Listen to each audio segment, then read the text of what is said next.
Good afternoon and namaste to all of you. Good afternoon.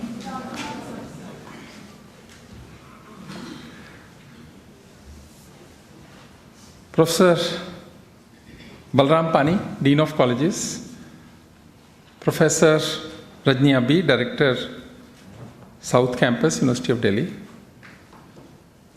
Madam Namita Gulati, Writer, Publisher and Festival Director, Professor Ashok Jain, Fellow of National Academy of Science, India,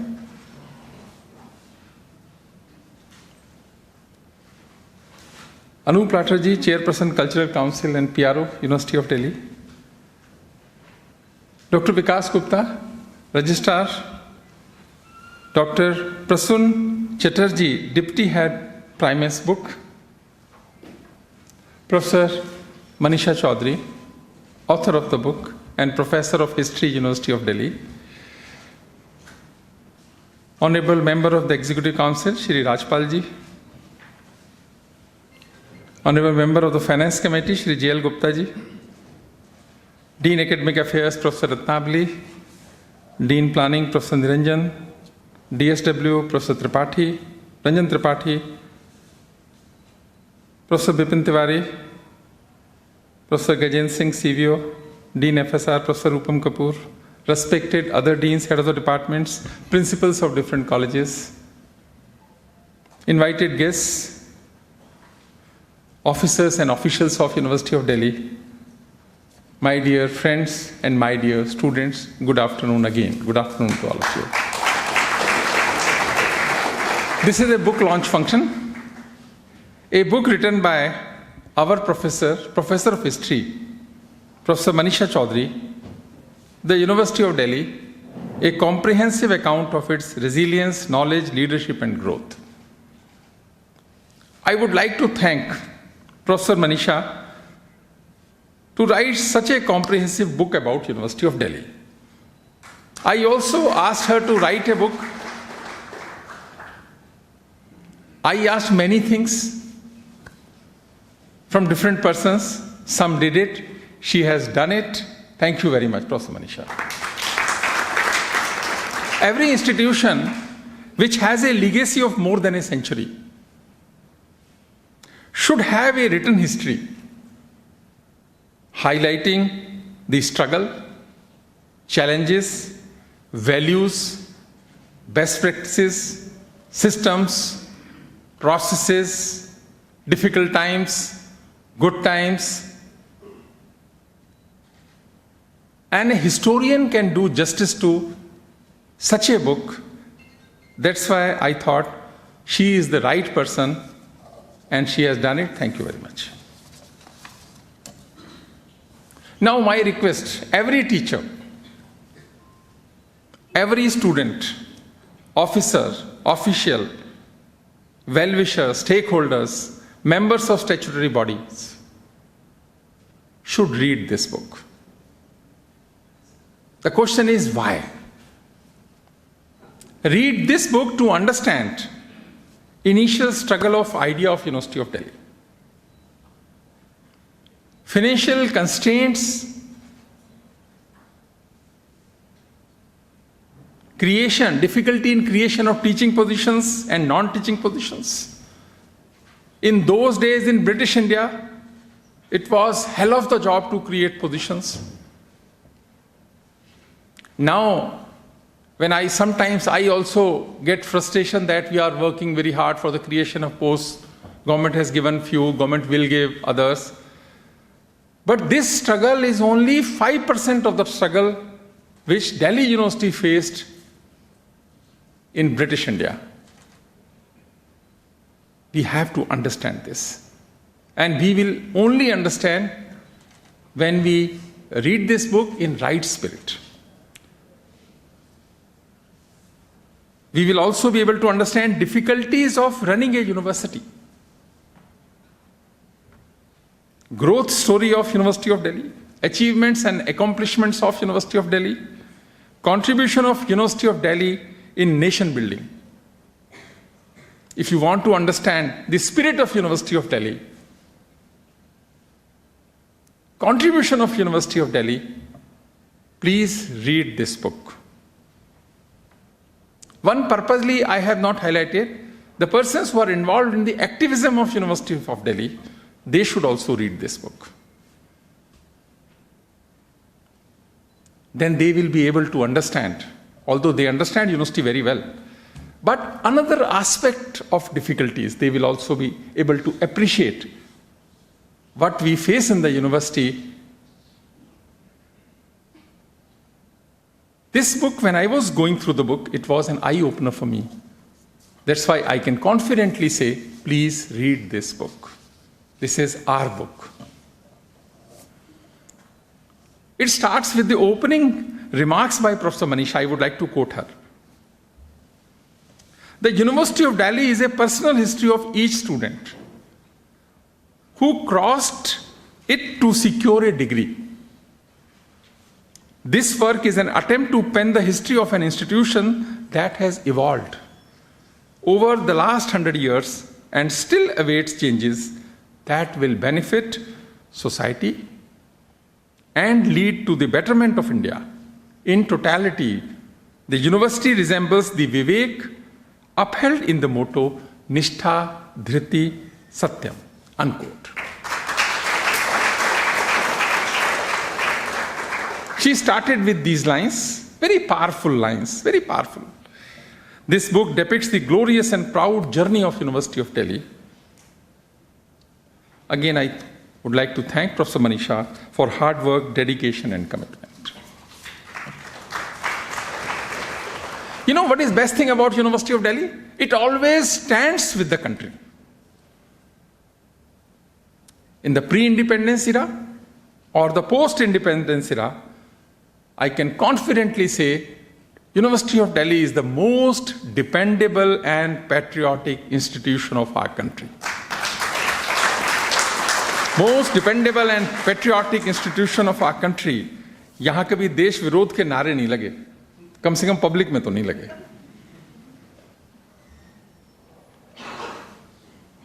India is proud of University of Delhi. And this book explains the journey from making of University of Delhi to becoming the institution of eminence and best university of our country.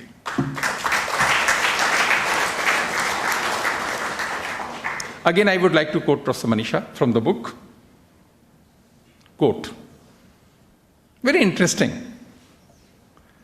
In any organization, only 3 things happen naturally. I like those lines very much. In any organization, only 3 things happened naturally. Friction, confusion, and underperformance. You don't have to do anything for such things. They will happen naturally in any organization. Friction, underperformance, and confusion. Everything else, he said, everything else requires leadership. Without leadership, without proper leadership, these things will bound to happen. As 23rd Vice Chancellor of this great institution, I would like to thank all leaders who meticulously navigated University of Delhi arc through the rough waters of political struggles, financial pulls, and as well as academic internal and external pressures. It would have been a very difficult life for those in pre-independence era, also in post-independence era. Everyone contributed in the right spirit for the development of University of Delhi. One example. When this capital shifted from Calcutta to Delhi in 1911, at that time, Mr. Henry Sharp was the education secretary. And he said he wanted to have a government college in Delhi. Because now capital is there, Delhi will become a very powerful city. So we should have a government college here. Although we were having 2-3 colleges at that time also in Delhi.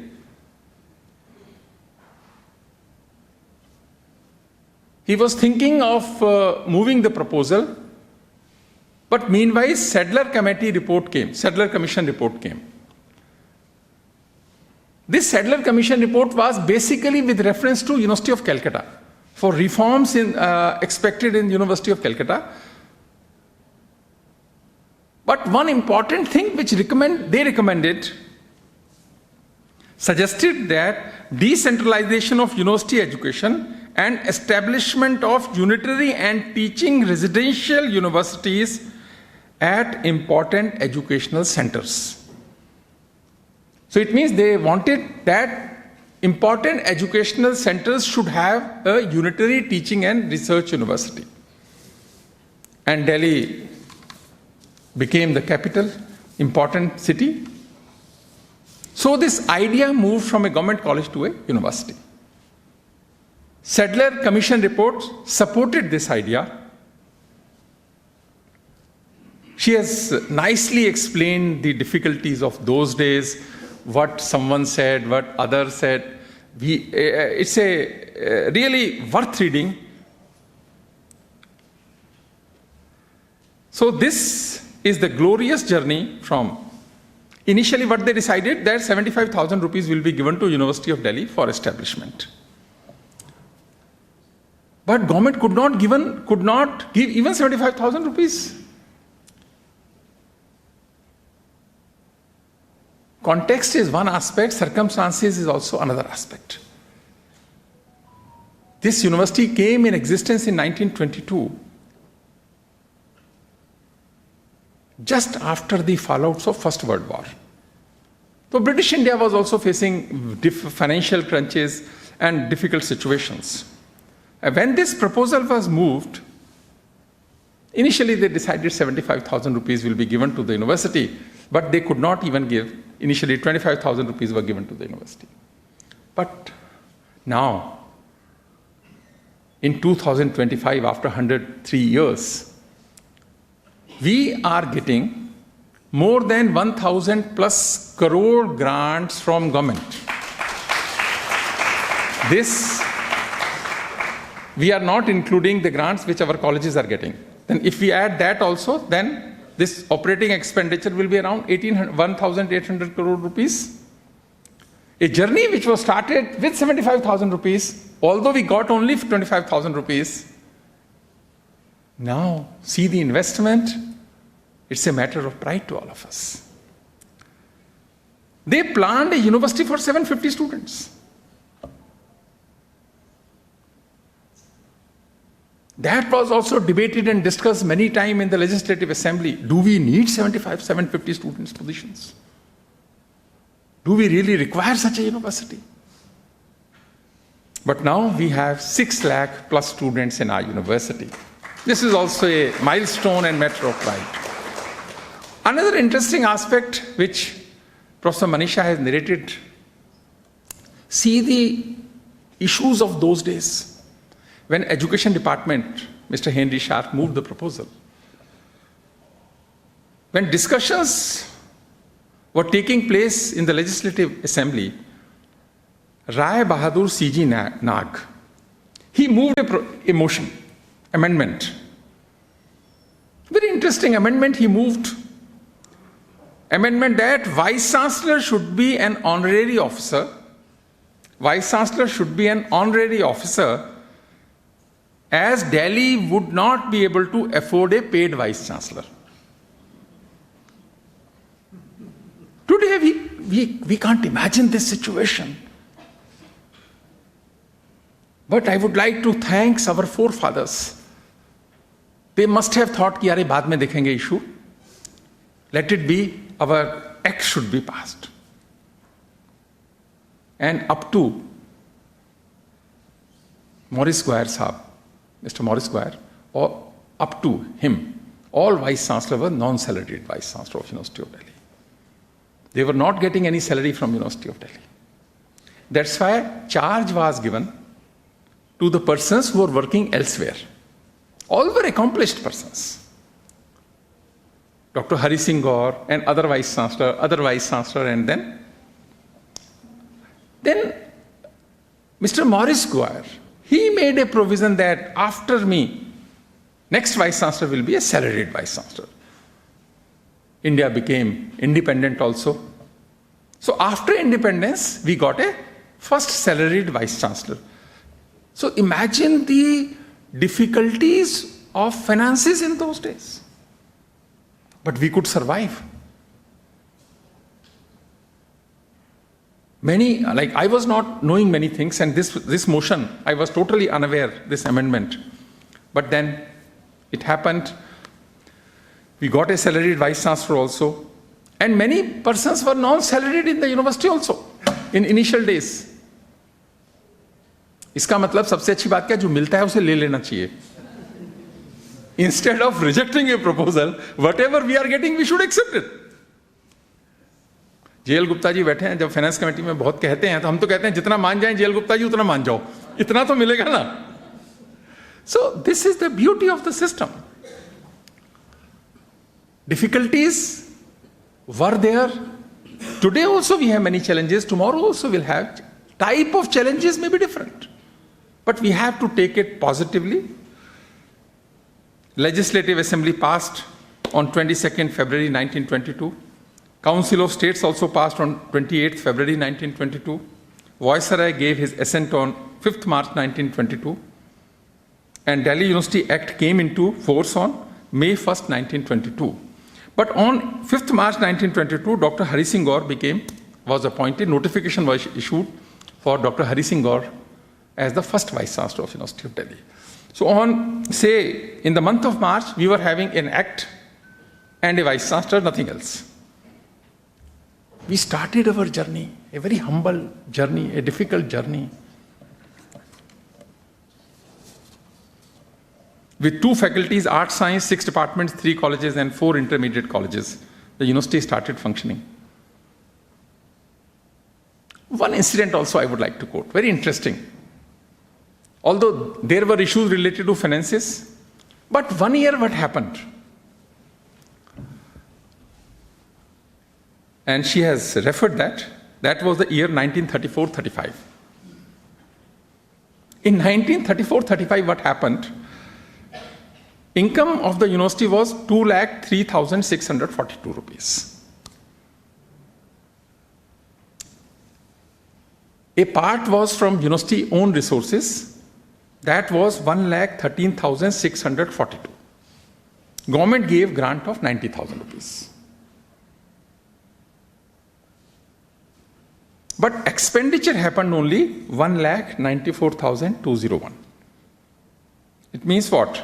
7,000, about 7,000-8,000 less than the budget. 50%, about 40% grant was from the government and others were from the resources of the university, primarily from the fee. This only year where we were not having any deficit, budget deficit. Otherwise, in a year, 40,000, sometime 30,000, difficult time. So, a retrenchment committee was constituted. Please look into the matter. 1934-35 is an exceptional year. But in other years, we are having problems. Then a retrenchment committee was constituted. Appeal was made. And when our budget came for discussion in Council of States, then they said, no, we can't increase, but we would like to make an appeal. Appeal was made by the Council of State for donations. An appeal, on appeal, a sum of rupees 15,686 was received as donation to the professorship fund. Imagine the difficulties from where we started our journey. And she has explained rightly, very effectively, emotionally. And she said leadership is important.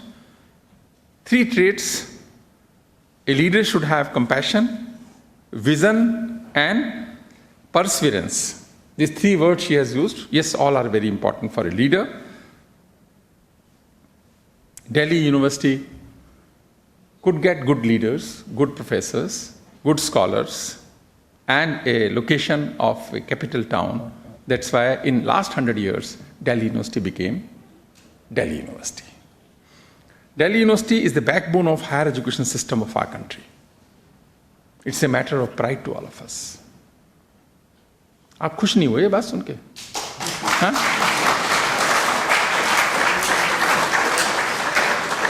Delhi University is the backbone of higher education system of our country. When I said dependable and patriotic institution, then also आपको confusion हुआ थोड़ा सा. But hey, we are dependable institution. When Honorable Prime Minister came in the closing ceremony of centenary celebrations, he said Delhi University is not only a university, but Delhi University is a movement.